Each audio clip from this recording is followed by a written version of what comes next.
అందరికీ నమస్కారం. పోయిన భాగంలో మనం లలితా త్రిశతి నామాలలోని 282వ నామం యొక్క అర్థాన్ని తెలుసుకున్నాం. ఈ భాగంలో 283వ నామం యొక్క అర్థాన్ని తెలుసుకుందాం. అస్మద్గురు దివ్యచరణారవిందాభ్యాం నమో నమః. అశేషజనమోహినీం అరుణమాల్యభూషాంబరాం జపాకుసుమభాసురాం జపవిధౌ స్మరేదంబికాం. శివాయ గురవే నమః. శ్రీ గురు పదాంభుజములకు సభక్తికమైన ప్రణామాంజలి సమర్పణతో లలితా త్రిశతి నామ సంఖ్య 283. ఓం హ్రీంకార దుగ్ధాబ్ధి సుధాయై నమః. ఓం హ్రీంకార దుగ్ధాబ్ధి సుధా. ఇది 8 అక్షరముల నామము. ఈ నామముతో మనము అమ్మవారికి సభక్తికముగా నమస్కరించుచున్నప్పుడు ఓం హ్రీంకార దుగ్ధాబ్ధి సుధాయై నమః అని పలుకవలెను.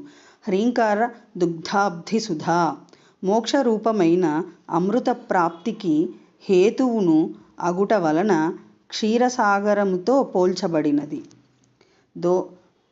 దోహనము వలన లభించునది కాన దుగ్ధము. దుగ్ధము అనగా క్షీరము. స్థనగతమైన క్షీరమును పొందుటకు చేయబడు హస్తక్రియావిశేషణము దోహనమందురు. చూషణాదులకు కూడా ఇది ఉపలక్షణము కాగా ప్రదీపాలంకారము సిద్ధమైనది. అనంత జల ప్రాసారితమై ఉన్న భూభాగమును అబ్ధ అందురు. జలము దీనియందు నిండి ఉండును కాన ఇది అబ్ధి అనబడును. శిశు సంజీవక ధర్మము అనగా శిశువును పోషించునట్టి ధర్మము స్తన్యాదులందు గన్పడుచున్నది. అటులనే ఈ జలరాశి అందును తనను ఆశ్రయించిన వారిని జీవింపజేయునట్టి ధర్మం ఉన్నది. హ్రీంకారము కూడా హకారయుక్తము ధవళితమగుట వలన మోక్షరూపమైన అమృత ప్రాప్తికి హేతువు అగుట వలన క్షీరసాగరముతో పోల్చబడినది. కావున పరదేవత పరమేశ్వరి పరాభట్టారిక జగన్మాత పరాశక్తి శ్రీ లలితా మహాత్రిపుర సుందరీదేవి హ్రీంకార దుగ్ధాబ్ధి సుధా అని స్తుతింపబడుచున్నది. క్షీరసాగరమును మధించగా అమృతము ఆవిర్భవించినది.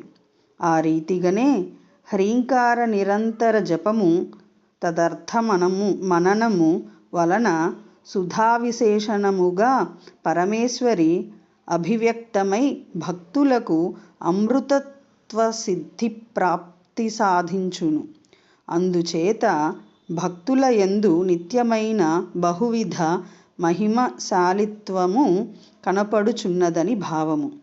ఏవం విధమైన సుధాస్వరూపిణి కాన జగజ్జనని మహామహేశ్వరి పరాభట్టారిక జగన్మాత పరాశక్తి శ్రీ లలితా మహాత్రిపుర సుందరీదేవి హ్రీంకార దుగ్ధాబ్ధి సుధా అనుచు భక్తుల చేత గానము చేయబడుచున్నది. ఓం ఐం హ్రీం శ్రీం హ్రీంకార దుగ్ధాబ్ధి సుధాయై నమః. శివశక్తి రూపాయ నమః శివాయ.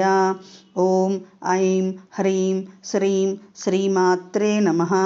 సర్వం శ్రీ సద్గురు దివ్యచరణారవిందార్పణమస్తు.